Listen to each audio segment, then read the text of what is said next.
Hello and welcome to Stories Mother Told. Today we're back in West Africa with another Nigerian story.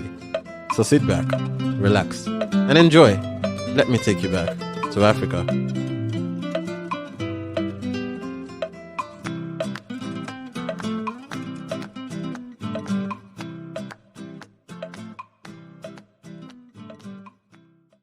Today's story is titled The Tortoise and the Magic Drum.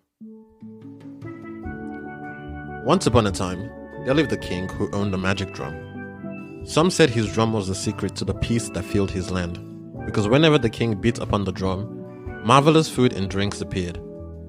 And so, whenever anyone declared war upon his kingdom, he called his enemies to visit the palace. Then he beat upon the drum, and right before his guests' astonished gaze, a feast of delicious meals appeared. Then the king shared the feast with his enemies, and when they had eaten their fill, they felt so content, they no longer wanted to fight. There was one catch to this though. The owner of the drum could never step upon a fallen branch, for if he did, the magic of the drum would disappear, and in its place, the owner would reap nothing but trouble. The king became a wealthy man. His palace stood upon the shores of the sea, and there he lived a happy life.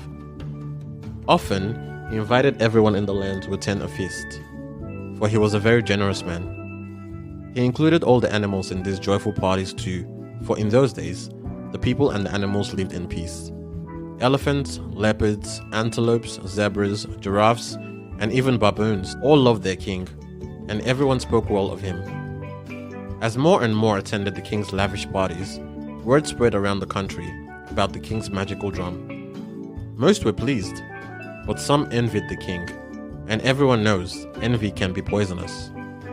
One day, the tortoise was up in a palm tree cutting nuts for his family's meal. He was feeling terribly sorry for himself, for he worked day and night to feed his family, and there just never seemed to be enough. Suddenly, one of the nuts he had cut fell to the ground. Down below, the king's wife was bathing in the stream, and when she heard the nut fall, she turned. "Ah, that would taste good," she said, and without looking up, she ate the palm nut.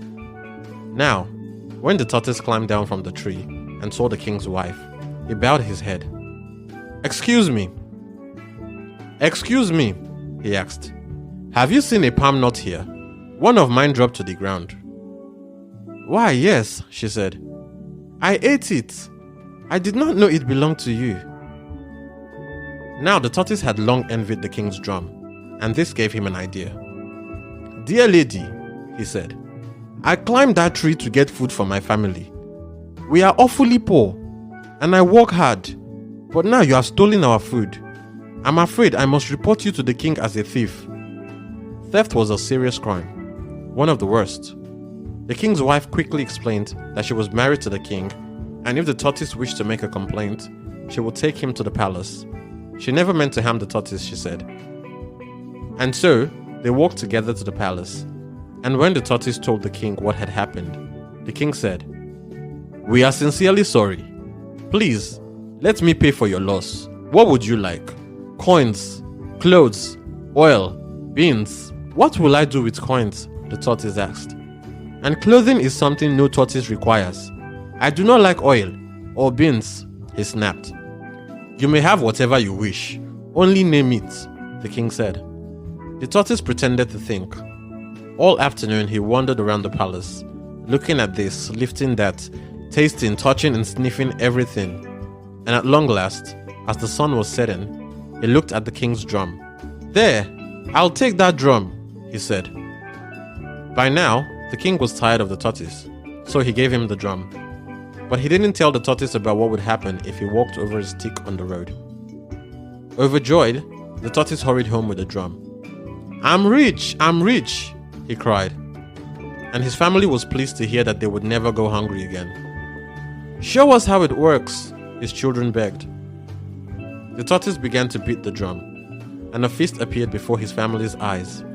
They sat down to enjoy it, and for one long week, they did nothing but eat.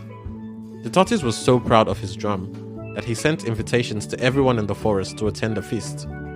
Before long, word spread of the tortoise's vast wealth, and the tortoise grew fat and lazy. He no longer worked. He simply ambled around the country bragging about his riches to anyone who would listen. One day, as he was trundling home, he happened to trip upon a stick, and though he did not know this at the time, the magic of his drum was instantly broken. He arrived home, tired and hungry. His children were begging for food. The tortoise beat upon his drum, but this time, when he did, his house filled up with enemies who attacked the tortoise and his family, beating them with sticks and stones, swearing to make war on them forever.